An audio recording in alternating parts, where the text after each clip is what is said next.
And Chris, come on down. All right. All right, guys, you guys can wait right out. Why don't you come make a border around this nice little thing here. Come in close, just because it's way easier to make you laugh when I actually see you, and we can make it very personal, and you don't laugh, then it hurts my feelings, and you see that it hurts my feelings, and you go right back to laughing. Guys, you have to understand that they think that I'm a comedian, but I'm also a preacher. You have no idea, because I come here to preach the good word or the humor. I came here to make the walls shake with the laughter. Do you understand what I'm saying? If you do, just go ahead and give me a ha! Ha! Give me a ha! Ha! Ha! Ha! All right, my job's done. Guys, I'm gonna go ahead and just start with this. I am one of the veterans of comedy. That simply means I'm a comedian who happens to be a veteran. And I love telling people that second piece because I'm a very special kind of veteran. I'm the type of veteran that believes the word veteran should never be abbreviated to the word vet. You see, vet can mean so many different things. It can mean prior service member, it can mean animal doctor, it can mean Corps vet. It can even mean a person who has a lot of experience in their profession. Now, my father-in-law was in the service. So was his dog. So in theory, I, as a vet, could help a vet, take his vet to the vet in a vet. Like a vet! You're looking at me like, how did I get here? And I'll tell you, I was vetted. Oh, man.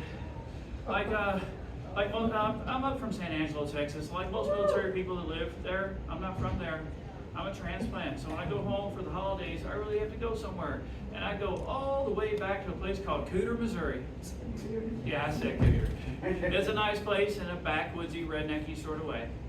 Now, anytime I go home, me and my family, we take a trip over to the department store, the only department store in Cooter. Guys, when I say department store, I mean the Dollar General. And when I say my family, I mean my family. I'm talking about my nieces, my nephews, my aunts, my uncles, my grandma, my grandpa, my mom, my dad, my brother, my sister, my kids, and my wife. One great big redneck mecca right over to the great department store, Cooter, Missouri. Now, last time we made such a trip, my youngest daughter began to act out, the way they do. And I was going to try and crush it at the lowest level, bend down, have a conversation with her. Now, before I get too far into that, I'll tell you, military members, depending on when they serve, they have their own world problems to think about, their own war. Mine happened to be the war on terrorism. With that came some common misconceptions. People believe the Middle Easterns raise their kids to be terrorists. That's not true. All kids are terrorists. Just in America, we like to train it out of them. Let's get back to my story with my child. I got down about eye level. I'm going to try and crush it at the lowest level. And she began to make demands. Well, I don't negotiate with terrorists. So I scoop her little butt up, I'm going to take her out to the car. That's no consequence. Now, she doesn't want this, so she's fighting me. So like any good dad would, I threw her over my shoulder, and I quit again my pace. And she began to really fight. Arms this way, legs that way, really giving me problems. And I'm okay with this, but then my daughter, she did the unthinkable. In public, she cried for help. Dramatically, too. So, help me, help me, help me! Now think about this, guys. I'm a middle-aged man. You're a small community. You don't know me. I'm damn near running for the door with a small child draped over my shoulder, kicking and flailing, fighting for his life, talking about, help me, help me! Man, in Texas, I'd have been shot. I couldn't get out of that place quick enough. I darn near sprinted across the parking lot, got to the car, opened the car door. I went to put her in. She didn't want to go in. She's holding on to the door frame with all four limbs like this. And I'm pushing on her torso till those little limbs just give out. Take a look at this video. I get into the car seat, tie her down like a darn hostage, stand up, look around, hundreds of spectators. Some might call them witnesses. But not a single one of them challenged me. You know why? Because they know. All kids are terrorists. Not to be negotiated with. You nod like that's true. It's not true. We do negotiate with our kids. In fact, we give them their own rules to play by. For instance, if a child throw out its arms, run into a room and go, pop, pop, pop, pop, pop, pop, pop. Look up and declare, I'm a helicopter. You know what you'll tell that kid? Yeah, you are. You can be anything you want to be. But Lord forbid, I, as a grown man, should throw out my arms, run into a room, and go, pop, pop, pop, pop, pop, pop, pop. Look up and declare, I'm a helicopter. People say mean things. Like, get away from me. Or we should see other people. No. Oh, gosh. No, so much truth, guys. But the real truth is that we'll do almost anything for our kids. Here's an example. My youngest daughter, the terrorist I was just talking about, she recently turned 6 years old. And when in Texas, you do as Texans do. You buy a freaking piñata. So I did, from the only decent place in town to get one, the Supermercado. Now, having grown up in the Midwest, I thought these things would be shaped like donkeys or pigs or stars and be festive colored, like they are in the cartoons. That's not how it is. I walked in and hanging from the rafters, they had Ninja Turtles, Transformers, Power Rangers, Powerpuff Girls, and even Disney princesses. Turns out they create these things based off characters our children have grown to love. Clearly, they're not on the same page as our European brothers. They also have papier-mâché characters. They call them effigies. They bang them, stab them, burn them. You see, they create theirs based off characters they hate. Armed with this knowledge, I cruised to the register, knowing I was not buying a pinata. No, I was buying an effigy. You see, I was buying Elsa. Oh, I hate Elsa. I love my daughter, though, so I bought the darn thing, took it home, raised it up. She hit it with everything she had. She said, ah! It didn't break. It's okay. You can smile, smirk, giggle, or even laugh, because you know that that's the sound that a 6-year-old little girl makes when they hit a pinata. Not my son, though. No. 15 years old. He brought the heat. He brought the hate. He was all, boom, boom, boom, boom! And I guess I was getting into it because I was all, hit her again, son! Hit her again, son! Hit! I could feel all the parents' eyes shift towards me. I realized I was conveying a horrible message. So I started backpedaling as quick as I could. I was all, let it go, son! Let it go, son! Let it go, son! Let it go.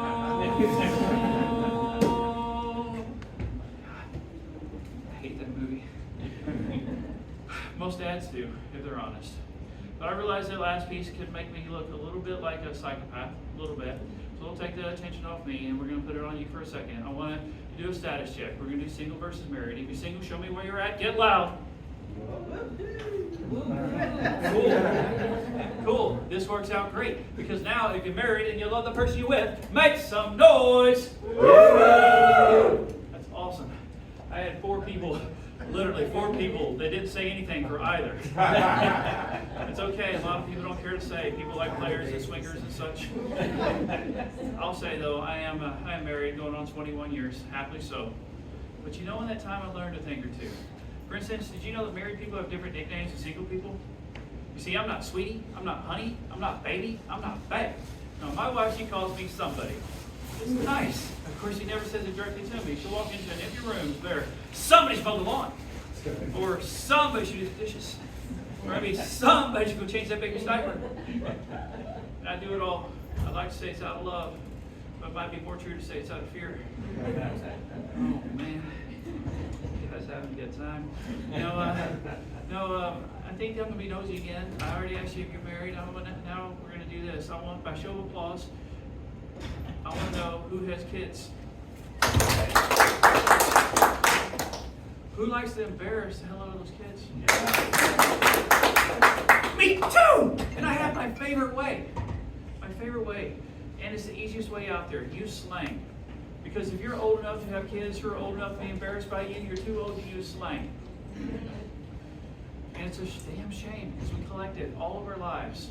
I still use it though. I'll walk in, I'll see my kids sitting on the couch, hanging out with their friends. And I hit them old school. I'll say, what up, my home dogs? What's the haps going down on Front Street? What's the 411, yo?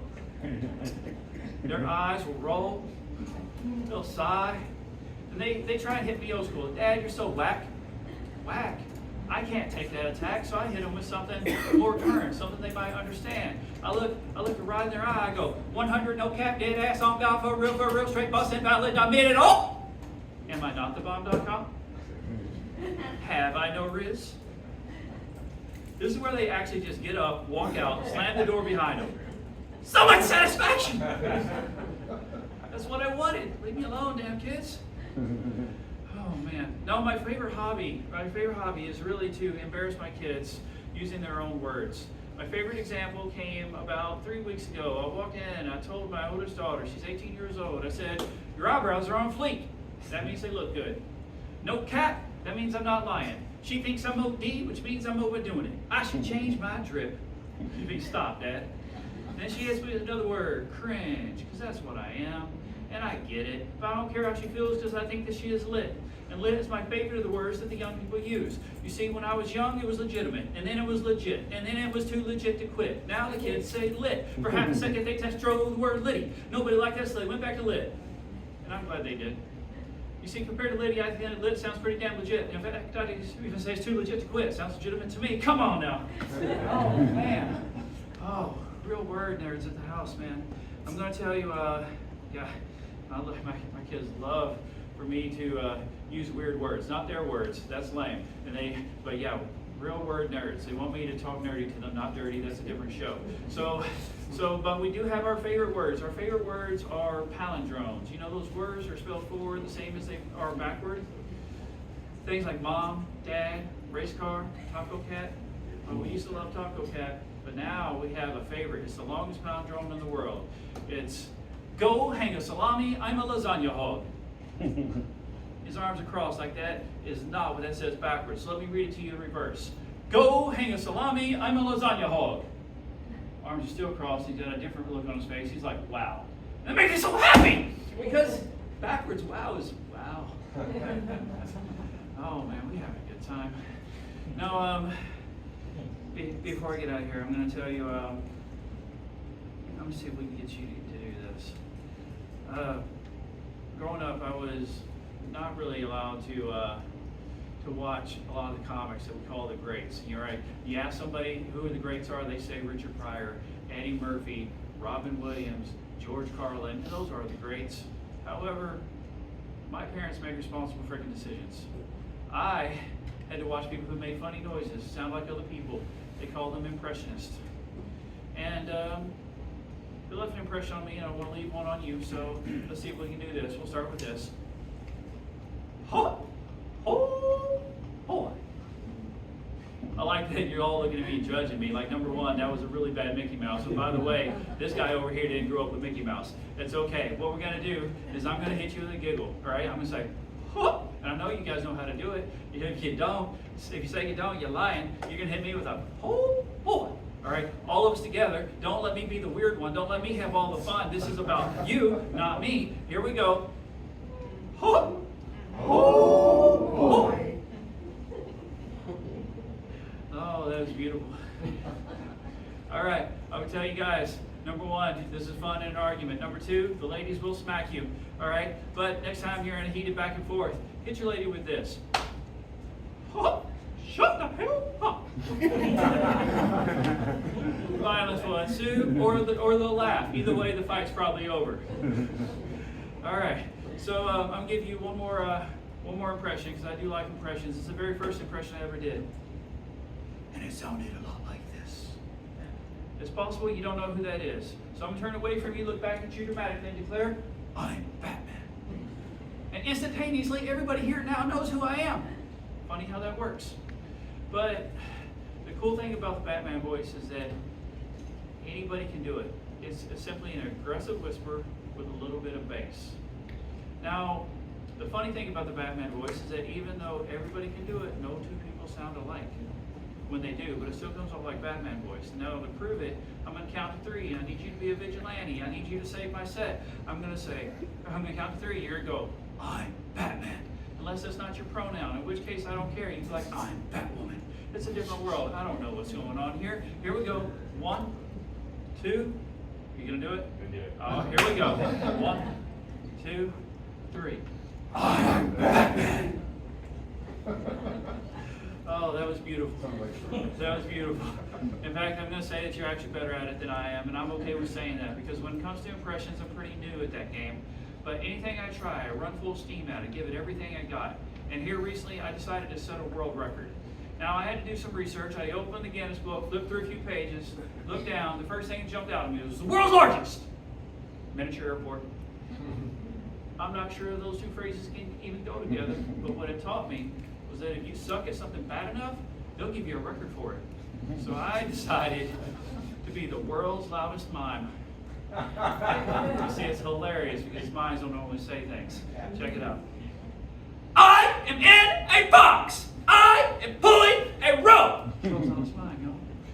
Be impressed. Be impressed. All right. Now I'm going to tell you, I do love mimes, and I have a couple things. I know that I'm running out of time, but I'm going to do this. I'm going to, number one, say I may never make it as a comedian. It's possible. In fact, probably. So I've looked at other alternatives. One of them might be a rapper, all right? And if I was a rapper, I'd call myself Reese's Pieces because Eminem's already taken. I used to roll with the Twix twins till one left because the other one always had to be right. I still hang with the Snickers, with Snickers and Skittles. We call ourselves the candy wrappers. But we're all just a bunch of nerds looking for our first big payday. It's okay, hard warriors, you don't have to laugh because I know that joke was sweet. All right, but we're reaching. I'm telling you, a second ago I said I love mimes. I do. So let me tell you why I love mimes. Mimes can be anything they want at any given time. They can shoot a bow. They hit the target. Why? Because I'm a mime. I can have a long distance relationship. Hey, magic guy. He caught it. Of course he did. Because I'm a mime. I can do anything I need to do. And most importantly, a mime can be anything they want to be. They can make their dreams come true. All they have to do is know when to shut the hell up. And that's my time, guys.